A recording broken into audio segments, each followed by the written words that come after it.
ألف لام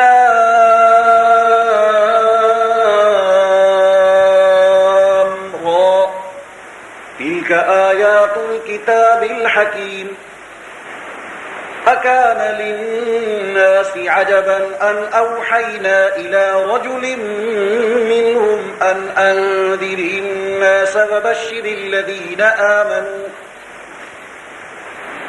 وبشر الذين آمنوا أن لهم قدم صدق عند ربهم قال الكافرون إن هذا لساحر مبين إن ربكم الله الذي خلق السماوات والأرض في 6 أيام ثم استوى على العرش يدبر الأمر ما من شفيع إلا من بعد إذنه ذلكم الله ربكم فاعبدوه أفلا تذكرون إليه مرجعكم جميعا وعد الله حقا إنه يبدأ الخلق ثم يعيده ليجزي الذين آمنوا وعملوا الصالحات بالقسط والذين كفروا لهم شراب من حميم وعذاب أليم بما كانوا يكفرون هو الذي جعل الشمس ضياء والقمر نورا وقدره منازل لتعلموا عدد السنين والحساب ما خلق الله ذلك إلا بالحق يفصل الآيات لقوم يعلمون إن في اختلاف الليل والنهار وما خلق الله في السماوات والأرض لآيات لقوم يتقون إن الذين لا يرجون لقاءنا ورضوا بالحياة الدنيا واطمأنوا بها والذين هم عن آياتنا غافلون أولئك مأواهم النار بما كانوا يكسبون إن الذين آمنوا وعملوا الصالحات يهديهم ربهم بإيمانهم تجري من تحتهم الأنهار في جنات النعيم دعواهم فيها سبحانك اللهم وتحيتهم فيها سلام وآخر دعواهم أن الحمد لله رب العالمين ولو يعجل الله للناس الشر استعجالهم بالخير لقضي إليهم أجلهم فنذر الذين لا يرجون لقاءنا في طغيانهم يعمهون وإذا مس الإنسان الضر دعانا لجنبه أو قاعدا أو قائما فلما كشفنا عنه ضره مر كأن لم يدعنا إلى ضر مسه كذلك زين للمسرفين ما كانوا يعملون ولقد أهلكنا القرون من قبلكم لما ظلموا وجاءتهم رسلهم بالبينات وما كانوا ليؤمنوا كذلك نجزي القوم المجرمين ثم جعلناكم خلائف في الأرض من بعدهم لننظر كيف تعملون وإذا تتلى عليهم آياتنا بينات قال الذين لا يرجون لقاءنا ائت بقرآن غير هذا أو بدله قل ما يكون لي أن أبدله من تلقاء نفسي إن أتبع إلا ما يوحى إلي إني أخاف إن عصيت ربي عذاب يوم عظيم قل لو شاء الله ما تلوته عليكم ولا أدراكم به فقد لبثت فيكم عمرا من قبله أفلا تعقلون فمن أظلم ممن افترى على الله كذبا أو كذب بآياته إنه لا يفلح المجرمون ويعبدون من دون الله ما لا يضرهم ولا ينفعهم ويقولون هؤلاء شفعاؤنا عند الله قل أتنبئون الله بما لا يعلم في السماوات ولا في الأرض سبحانه وتعالى عما يشركون وما كان الناس إلا أمة واحدة فاختلفوا ولولا كلمة سبقت من ربك لقضي بينهم فيما فيه يختلفون ويقولون لولا أنزل عليه آية من ربه فقل إنما الغيب لله فانتظروا إني معكم من المنتظرين وإذا أذقنا الناس رحمة من بعد ضراء مستهم إذا لهم مكر في آياتنا قل الله أسرع مكرا إن رسلنا يكتبون ما تمكرون هو الذي يسيركم في البر والبحر حتى إذا كنتم في الفلك فجرين بهم بريح طيبة وفرحوا بها جاءتها ريح عاصف وجاءهم كان وظنوا أنهم أحيط بهم دعوا الله مخلصين له الدين لئن أنجيتنا من هذه لنكونن من الشاكرين فلما أنجاهم إذا هم يبغون في الأرض بغير الحق يا أيها الناس إنما بغيكم على أنفسكم متاع الحياة الدنيا ثم إلينا مرجعكم ربكم فننبئكم بما كنتم تعملون. إنما مثل الحياة الدنيا كماء أنزلناه من السماء فاختلط به نبات الأرض مما يأكل الناس والأنعام حتى إذا أخذت الأرض زخرفها وزينت وظن أهلها أنهم قادرون عليها أتاها أمرنا ليلا أو نهارا فجعلناها حصيدا كأن لم تغن بالأمس كذلك نفصل الآيات لقوم يتفكرون. الله أكبر. والله يدعو إلى دار السلام ويهدي من يشاء إلى صراط مستقيم للذين أحسنوا الحسنى وزيادة ولا يرهق وجوههم قتر ولا ذلة أولئك أصحاب الجنة هم فيها خالدون. والذين كسبوا السيئات جزاء سيئة بمثلها وترهقهم ذلة ما لهم من الله من عاصم كأنما أغشيت وجوههم قطاعا من الليل مظلما أولئك أصحاب النار هم فيها خالدون. ويوم نحشرهم جميعا ثم نقول للذين أشركوا مكانكم أنتم وشركاؤكم فزيلنا بينهم وقال شركاؤهم ما كنتم إيانا تعبدون فكفى بالله شهيدا بيننا وبينكم إن كنا عن عبادتكم لغافلين. هنالك تبلو كل نفس ما أسلفت وردوا إلى الله مولاهم الحق وضل عنهم ما كانوا يفترون. الله أكبر. قل من يرزقكم من السماء والأرض أم من يملك السمع والأبصار ومن يخرج الحي من الميت ويخرج الميت من الحي ومن يدبر الأمر فسيقولون الله فقل أفلا تتقون. فذلكم الله ربكم الحق فماذا بعد الحق إلا الضلال فأنى تصرفون. كذلك حقت كلمة ربك على الذين فسقوا أنهم لا يؤمنون. قل هل من شركائكم من يبدأ الخلق ثم يعيده قل الله يبدأ الخلق ثم يعيده فأنى تؤفكون. قل هل من شركائكم من يهدي إلى الحق قل الله يهدي للحق أفمن يهدي إلى الحق أحق أن يتبع أم من لا يهدي إلا أن يهدى فما لكم كيف تحكمون. وما يتبع أكثرهم إلا ظنا إن الظن لا يغني من الحق شيئا إن الله عليم بما يفعلون. وما كان هذا القرآن أن يفترى من دون الله ولكن تصديق الذي بين يديه وتفصيل الكتاب لا ريب فيه من رب العالمين. أم يقولون افتراه قل فأتوا بسورة مثله وادعوا من استطعتم من دون الله إن كنتم صادقين. بل كذبوا بما لم يحيطوا بعلمه ولما يأتهم تأويله كذلك كذب الذين من قبلهم فانظر كيف كان عاقبة الظالمين. ومنهم من يؤمن به ومنهم من لا يؤمن به وربك أعلم بالمفسدين. وإن كذبوك فقل لي عملي ولكم عملكم أنتم بريئون مما أعمل وأنا بريء مما تعملون. ومنهم من يستمعون إليك أفأنت تسمع الصم ولو كانوا لا يعقلون. ومنهم من ينظر إليك أفأنت تهدي العمي ولو كانوا لا يبصرون. إن الله لا يظلم الناس شيئا ولكن الناس أنفسهم يظلمون. ويوم يحشرهم كأن لم يلبثوا إلا ساعة من النهار يتعارفون بينهم قد خسر الذين كذبوا بلقاء الله وما كانوا مهتدين. وإما نرينك بعض الذي نعدهم أو نتوفينك فإلينا مرجعهم ثم الله شهيد على ما يفعلون. ولكل أمة رسول فإذا جاء رسولهم قضي بينهم بالقسط وهم لا يظلمون. ويقولون متى هذا الوعد إن كنتم صادقين.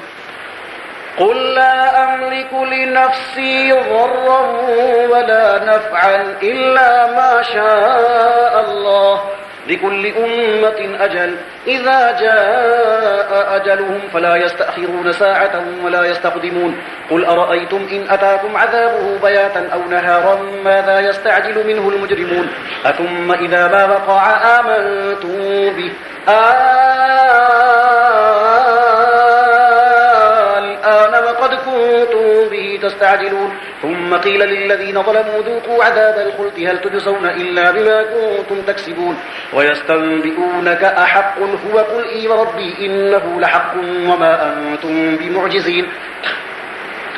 ولو أن لكل نفس ظلمت ما في الأرض لافتدت به وأسروا الندامة لما رأوا العذاب وقضي بينهم بالقسط وهم لا يظلمون ألا إن لله ما في السماوات والأرض ألا إن وعد الله حق ولكن أكثرهم لا يعلمونه ويحيي ويميت وإليه ترجعون يا أيها الناس قد جاءتكم موعظة من ربكم وشفاء لما في الصدور وهدى ورحمة للمؤمنين قل بفضل الله وبرحمته فبذلك فليفرحوا هو خير مما يجمعون قل أرأيتم ما أنزل الله لكم من رزق فجعلتم منه حراما وحلالا قل الله أذن لكم أم على الله تفترون وما ظن الذين يفترون على الله الكذب يوم القيامة إن الله لذو فضل على الناس ولكن أكثرهم لا يشكرون وما تكون في شأن وما تتلو منه من قرآن ولا تعملون من عمل إلا كنا عليكم شهودا إذ تفيضون فيه وما يعزب عن ربك من مثقال ذرة في الأرض ولا في السماء ولا أصغر من ذلك ولا أكبر إلا في كتاب مبين ألا إن أولياء الله لا خوف عليهم ولا هم يحزنون الذين آمنوا وكانوا يتقون الله أكبر لهم البشرى في الحياة الدنيا وفي الآخرة لا تبديل لكلمات الله ذلك هو الفوز العظيم ولا يحزنك قولهم إن العزة لله جميعا هو السميع العليم ألا إن لله من في السماوات ومن في الأرض وما يتبع الذين يدعون من دون الله شركاء إن يتبعون إلا الظن وإن هم إلا يخرصون هو الذي جعل لكم الليل لتسكنوا فيه والنهار مبصرا إن في ذلك لآيات لقوم يسمعون قالوا اتخذ الله ولدا سبحانه هو الغني له ما في السماوات وما في الأرض إن عندكم من سلطان سبحانه هو الغني له ما في السماوات وما في الأرض إن عندكم من سلطان بهذا أتقولون على الله ما لا تعلمون قل إن الذين يفترون على الله الكذب لا يفلحون متاع في الدنيا ثم إلينا مرجعهم ثم نذيقهم العذاب الشديد بما كانوا يكفرون الله أكبر عليهم نبأ نوح إذ قال لقومه يا قوم إن كان كبر عليكم مقامي وتذكيري بآيات الله فعلى الله توكلت فأجمعوا أمركم وشركاءكم ثم لا يكن أمركم عليكم غمة ثم قضوا إلي ولا تنظرون فإن توليتم فما سألتكم من أجر إن أجري إلا على الله وأمرت أن أكون من المسلمين فكذبوه فنجيناه ومن معه في الفلك وجعلناهم خلائف وأغرقنا الذين كذبوا بآياتنا فانظر كيف كان عاقبة المنذرين ثم بعثنا من بعده رسلا إلى قومهم فجاءوهم بالبينات فما كانوا ليؤمنوا بما كذبوا به من قبل كذلك نطبع على قلوب المعتدين ثم بعثنا من بعدهم موسى وهارون إلى فرعون وملئه بآياتنا فاستكبروا وكانوا قوما مجرمين فلما جاءهم الحق من عندنا قالوا إن هذا لسحر مبين قال موسى أتقولون للحق لما جاءكم أسحر هذا ولا يفلح الساحرون قالوا أجئتنا لتلفتنا عما وجدنا عليه آباءنا وتكون لكما الكبرياء في الأرض وما نحن لكما بمؤمنين وقال فرعون ائتوني بكل ساحر عليم فلما جاء السحرة قال لهم موسى ألقوا ما أنتم ملقون فلما ألقوا قال موسى ما جئتم به السحر إن الله سيبطله إن الله لا يصلح عمل المفسدين ويحق الله الحق بكلماته ولو كره المجرمون فما آمن لموسى إلا ذرية من قومه على خوف من فرعون وملئهم أن يفتنهم وإن فرعون لعال في الأرض وإنه لمن المسرفين وقال موسى يا قوم إن كنتم آمنتم بالله فعليه توكلوا إن كنتم مسلمين فقالوا على الله توكلنا ربنا لا تجعلنا فتنة للقوم الظالمين ونجنا برحمتك من القوم الكافرين وأوحينا إلى موسى وأخيه أن تبوأ لقومكما بمصر بيوتا واجعلوا بيوتكم قبلة وأقيموا الصلاة وبشر المؤمنين وقال موسى ربنا إنك آتيت فرعون وملأه زينة وأموالا في الحياة الدنيا ربنا ليضلوا عن سبيلك ربنا اطمس على أموالهم واشدد على قلوبهم فلا يؤمنوا حتى يروا العذاب الأليم قال قد أجيبت دعوتكما فاستقيما ولا تتبعان سبيل الذين لا يعلمون وجاوزنا ببني إسرائيل البحر فأتبعهم فرعون وجنوده بغيا وعدوا حتى إذا أدركه الغرق قال آمنت أنه لا إله إلا الذي آمنت به بنو إسرائيل وأنا من المسلمين الآن وقد عصيت قبل وكنت من المفسدين فاليوم ننجيك ببدنك لتكون لمن خلفك آية وإن كثيرا من الناس عن آياتنا لغافلون ولقد بوأنا بني إسرائيل مبوأ صدق ورزقناهم من الطيبات فما اختلفوا حتى جاءهم العلم إن بني إسرائيل مبوأ صدق ورزقناهم من الطيبات فما اختلفوا حتى جاءهم العلم إن ربك يقضي بينهم يوم القيامة فيما كانوا فيه يختلفون فإن كنت في شك مما أنزلنا إليك فاسأل الذين يقرؤون الكتاب من قبلك لقد جاءك الحق من ربك فلا تكونن من الممترين ولا تكونن من الذين كذبوا بآيات الله فتكون من الخاسرين إن الذين حقت عليهم كلمة ربك لا يؤمنون ولو جاءتهم كل آية حتى يروا العذاب الأليم فلولا كانت قرية آمنت فنفعها إيمانها إلا قوم يونس لما آمنوا كشفنا عنهم عذاب الخزي في الحياة الدنيا ومتعناهم إلى حين ولو شاء ربك لآمن من في الأرض كلهم جميعا أفأنت تكره الناس حتى يكونوا مؤمنين وما كان لنفس أن تؤمن إلا بإذن الله ويجعل الرجس على الذين لا يعقلون قل انظروا ماذا في السماوات والأرض وما تغني الآيات والنذر عن قوم لا يؤمنون فهل ينتظرون إلا مثل أيام الذين خلوا من قبلهم قل فانتظروا إني معكم من المنتظرين ثم ننجي رسلنا والذين آمنوا كذلك حقا علينا ننجي المؤمنين قل يا أيها الناس إن كنتم في شك من ديني فلا أعبد الذين تعبدون من دون الله ولكن أعبد الله الذي يتوفاكم وأمرت أن أكون من المؤمنين وأن أقم وجهك للدين حنيفا ولا تكونن من المشركين ولا تدع من دون الله ما لا ينفعك ولا يضرك فإن فعلت فإنك إذا من الظالمين وإن يمسسك الله بضر فلا كاشف له إلا هو وإن يردك بخير فلا راد لفضله يصيب به من يشاء من عباده وهو الغفور الرحيم قل يا أيها الناس قد جاءكم الحق من ربكم فمن اهتدى فإنما يهتدي لنفسه ومن ضل فإنما يضل عليها وما أنا عليكم بوكيل واتبع ما يوحى إليك واصبر حتى يحكم الله وهو خير الحاكمين الله أكبر.